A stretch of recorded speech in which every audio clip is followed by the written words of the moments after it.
আমার জি। থানা পাবনা সাতিয়া, সেখানে কোনো এনসিপির কমিটি করার লোক পাওয়া যায় নাই, তখন শিবিরের লোক দিয়ে সেই কমিটি করে দিছে।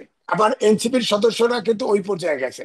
যেমন আমার জি। থানা পাবনা সাতিয়া, সেখানে কোনো এনসিপির কমিটি করার লোক পাওয়া যায় নাই, তখন শিবিরের লোক দিয়ে সেই কমিটি করে দিছে। আমি রাজসাক্ষী দিচ্ছি।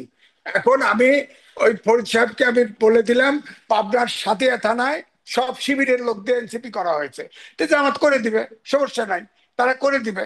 কিন্তু বাস্তবিক পক্ষে তো ভিন্ন চেহারা। এখন এই জন্য যদি আমি বলতে, কথা হলো যে তারা স্বাধীনভাবে চলা উচিত। তাদের শক্তি কমে আসছে, যতই বলেন, সংখ্যাও কমে আসছে।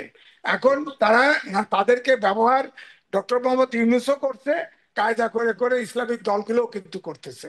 আর জি। তাদের জি। প্রতিপক্ষ জনাব এম এ তারা। আজিজ, ধন্যবাদ জানাই আজকের মতো। কিন্তু কে কাকে ব্যবহার করছে সেটা নিয়ে নিশ্চয়ই জনাব ফরিদুল হক আপনাকে সামনেও আরেকদিন আলোচনায় পাবো।